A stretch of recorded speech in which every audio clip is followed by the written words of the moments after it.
Hi കൂട്ടുകാരെ, എല്ലാവരും സുഖമായിരിക്കാമെന്ന് വിചാരിക്കുന്നു. ഇന്ന് ഞാൻ നല്ല പഴം വെച്ചിട്ടുള്ള ഒരു അടിപൊളി റെസിപ്പിയാണ് ചെയ്യുന്നത് കേട്ടോ. ഇത് റോബസ്റ്റ പഴമാണ് ഞാൻ എടുത്തിരിക്കുന്നത്. ഇത് ചെറുതായിട്ട് കട്ട് ചെയ്തിട്ട് എടുത്ത് മാറ്റി വെക്കുക കേട്ടോ. ഈ കട്ട് ചെയ്ത പീസുകളെല്ലാം കൂടി നമുക്കൊരു മിക്സിയുടെ ജാറിലിട്ടിട്ട് നല്ല പേസ്റ്റ് പോലെ നമുക്ക് അരച്ചെടുക്കണം കേട്ടോ. ഇപ്പം ഇത് നന്നായിട്ട് ഞാൻ അരച്ചെടുത്ത് കൊണ്ടുവന്നിട്ടുണ്ട് കേട്ടോ. ഇനി നമുക്കിതിലേക്ക് കുറച്ച് കോൺഫ്ലോർ ചേർത്ത് കൊടുക്കാം കേട്ടോ. ഇതിപ്പോൾ ഒരു 2 ടേബിൾ സ്പൂൺ കോൺഫ്ലോർ ഞാൻ ഇതിലേക്ക് ചേർത്ത് കൊടുത്തിട്ടുണ്ട്. എന്നിട്ടിത് നന്നായിട്ട് ഈ പഴത്തിൻ്റെ പേസ്റ്റും കോൺഫ്ലോറും കൂടിയിട്ട് നന്നായിട്ട് മിക്സ് ചെയ്തിട്ട് എടുക്കണം കേട്ടോ. പിന്നെ ഈ സമയത്ത് ലൈക്ക് അടിക്കാത്തവരാണെങ്കിൽ ഒന്ന് ലൈക്ക് അടിക്കുക കേട്ടോ. ഇനി ഒരു പാൻ ചൂടാവാൻ വെച്ചിട്ട് ഇതിലേക്ക് 2 ടേബിൾ സ്പൂൺ നെയ്യ് ഒഴിച്ച് കൊടുക്കുന്നുണ്ട്. ഈ നെയ്യ് ചൂടായതിന് ശേഷം നമുക്ക് ഈ പഴത്തിൻ്റെ അരച്ച് വെച്ച പേസ്റ്റ് ഇതിലേക്ക് ഇട്ട് കൊടുക്കാം കേട്ടോ. ഇതൊരു 2-3 മിനിറ്റ് നേരം ഒന്ന് ലോ ഫ്ലെയിമിൽ വഴറ്റിയെടുക്കണം കേട്ടോ.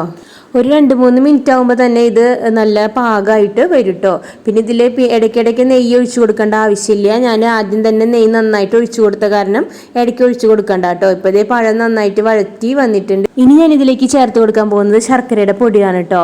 ഇതൊരു 1/4 കപ്പ് ശർക്കരയുടെ പൊടി ഞാൻ ചേർത്ത് കൊടുത്തിട്ടുണ്ട്. ശർക്കരയുടെ പൊടിയാകുമ്പോൾ ഇത് ഇടുമ്പോഴേക്കും വേഗം മെൽറ്റായിട്ട് നമുക്ക് കിട്ടും കേട്ടോ. ഇപ്പോൾ ഇതേ പഴത്തിലൊക്കെ ഇത് നന്നായിട്ടായി വന്നിട്ടുണ്ട്. ഇപ്പം ഞാൻ ഇതിലേക്ക് ചേർക്കുന്നത് ഇനി 1/2 ടീസ്പൂൺ ഏലക്കായ പൊടിച്ചതാണ്. ഇത് ഞാൻ എന്നും പറയുന്ന പോലെ തന്നെ ഏലക്കായും പഞ്ചസാരയും കൂടി ചേർത്ത് പൊടിച്ച പൊടിയാണ് കേട്ടോ. ഇനി ഞാൻ കുറച്ച് അണ്ടിപ്പരിപ്പും കൂടി ഇതിലേക്ക് ചേർത്ത് കൊടുത്തിട്ടുണ്ട് കേട്ടോ. ഇപ്പം നമ്മുടെ റോബസ്റ്റ് പഴം വെച്ചിട്ടുള്ള ഹൽവ ഇവിടെ റെഡി ആയിട്ടുണ്ട്.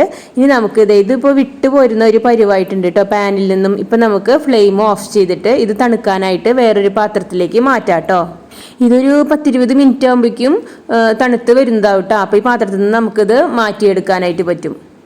ഇപ്പോൾ ഇതേ നമ്മുടെ അടിപൊളി റോബസ്റ്റ് പഴം വെച്ചിട്ടുള്ള ഹൽവ ഇവിടെ റെഡി ആയിട്ടുണ്ട്. നല്ല ടേസ്റ്റാണ് കേട്ടോ അത് കഴിക്കാനായിട്ട്. എല്ലാവരും ഇതൊന്ന് ട്രൈ ചെയ്ത് നോക്കുക. വീഡിയോ ഇഷ്ടമായ ലൈക്ക് ചെയ്യുക, സബ്സ്ക്രൈബ് ചെയ്യുക. അപ്പോൾ മറ്റൊരു വീഡിയോയിലൂടെ കാണാം. ബൈ.